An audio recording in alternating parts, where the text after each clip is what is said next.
So, not everyone is human. We know this. It's been talked about before. Some people are aware of this, others are not.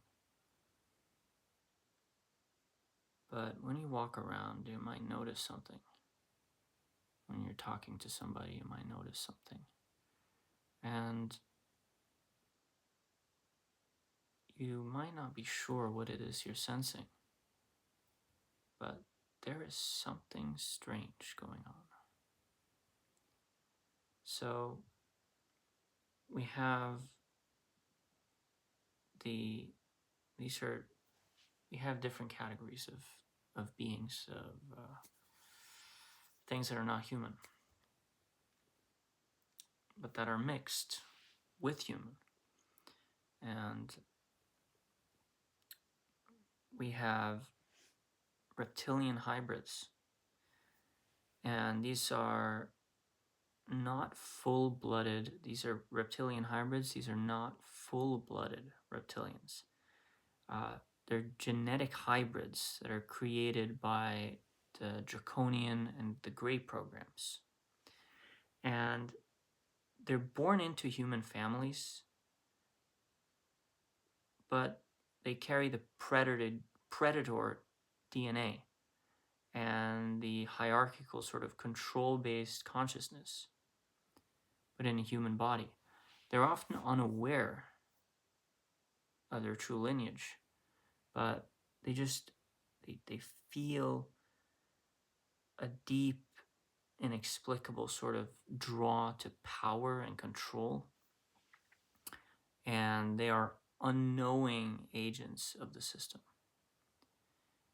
Then there's the gray human hybrids, and they are products of the abduction programs.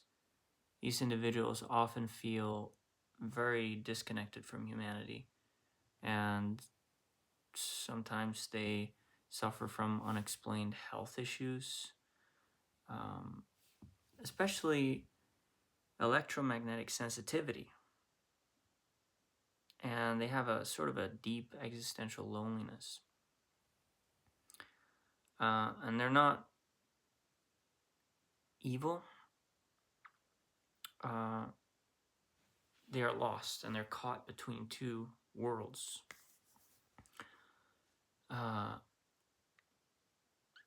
Often used as kind of a psychic antenna in a way. Then there's the Nephilim strain, and this is spiritual, not just genetic kind of lineage. And it refers to souls that incarnated from the fallen or the service to self realms in sort of distant antiquity. And they carry a massive, dense energy, like a very dense energy, and a hunger for dominance, and a fascination with sort of monumental, imposing structures, and they're often found in like the upper echelons of finance and organized religion and empires. They're high up there, and they are fully aware of what they are, and they work to maintain the heavy and the low frequency reality. So those are more the terrifying ones, or the scary ones, or the low energy ones. Then you have some that are still low energy, but these are the observers and the diplomats. The tall whites, also known as the Nordics, they walk among us, but they're often more diplomatic, scientific, or high-level sort of advisory roles. And they look human, but they're more cold and analytical. They're sort of treaty keepers, and they observe and they monitor agreements between sort of human shadow governments and other sort of extraterrestrial groups. So you might spot them near research facilities, observatories, or, kind of sterile, formal settings. You might also see them. Then we have the mantis beings. And you've heard about people talk about this before. The mantis beings, people have experienced alien abductions and they have seen the mantis beings operating on them. So these are, these are rare or less common in more physical form and direct physical form, but they operate kind of on a higher vibrational plane close to ours. And they're often seen, like I said, during deep meditation or sleep or psychedelic states. And they're interested in consciousness itself, and they're collecting samples of human thought, their emotions and spiritual experience. And they're kind of curious and detached. People have had experience with them, being abducted by them, and then being sort of tested and looked at.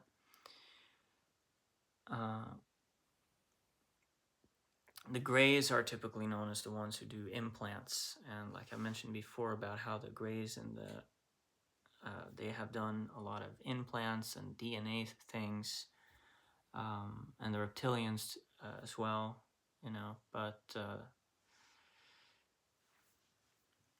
the Greys are definitely, into the more implanting and such. Then you have the guardians and the healers. These are how we sometimes discover ourselves to be these. You have plaeidians and starseeds, and that's the most positive sort of non-human presence. These are souls from like Palladian or other star systems who have fully incarnated into a human body, and they're there to assist with the awakening. And they often feel they don't belong here, and they have a deep love for nature and animals, and feel a mission to heal or teach them, heal or teach. And they may have recurring dreams of like stars or ships or, other worlds. And they're usually unaware of their origin until they awaken. But they do have like this frequency of gentle sort of cosmic love. Like they have good energy to them. Then there's the Arcturian energy workers, and these are beings that rarely take full physical form. Instead, they project as light beings or energy patterns that interact with healers and mediators. Some people are Arcturian, and Arcturians work through them, but they're, the Arcturians are light beings or energy patterns, that interact with, like I said, the healers and mediators and light workers. You might sense them sort of in a crystalline clarity, or you feel like a surge of peaceful energy during a healing session.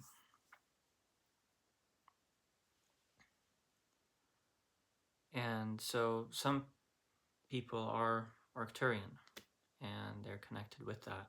And the Arcturians are working through them, and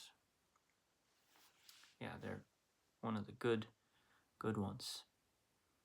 And then we have sort of the elemental and the earth spirits, and this is considered as sort of Gaia's original family, and they're beings of pure consciousness, and they're in rocks and trees and water and mountains, and they're not alien or non-human, but they're also awakening alongside Gaia, and they're very distrustful of the predatory infiltrators, like the reptilians and the Greys. and you can connect with them, and through nature and communing in nature, and they help strengthen Gaia's sort of immune system against these invasive frequencies. So, but how do you spot them? So, when you're like the energetics, how do you spot them, right? These different beings. So when you're near them, you feel a subtle drain or cooling of your own energy. Some of these beings, so more of the bad ones, or the like the greys and reptilians and such.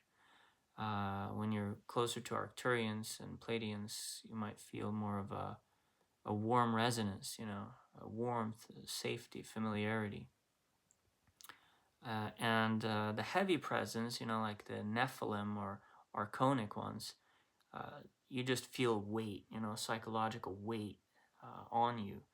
And because it's thick, it's hard to breathe around them, and it's not good, it's bad.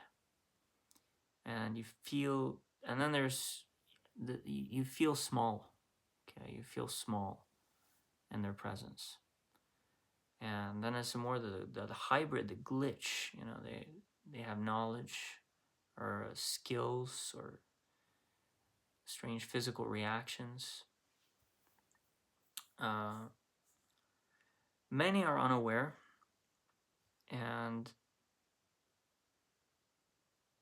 the hybrid that's walking next to you in the grocery store, they won't necessarily know why they hate the sun or certain foods, or, they don't always know, but some of them are aware. And we're living in this masquerade, and the awakening is about everybody, everyone remembering their true origin. In awakening, you figure out if you might be a Pleiadian, Arcturian, or reptile, or whatever else. Typically, reptiles know who they are, but sometimes you might not know you have the reptile in your DNA, which doesn't make you inherently evil or anything like that, but it sort of puts you in a uncomfortable position. Okay, it's but there's definitely ways to awaken from that. If you are a reptile, you can heal that and work with light and good,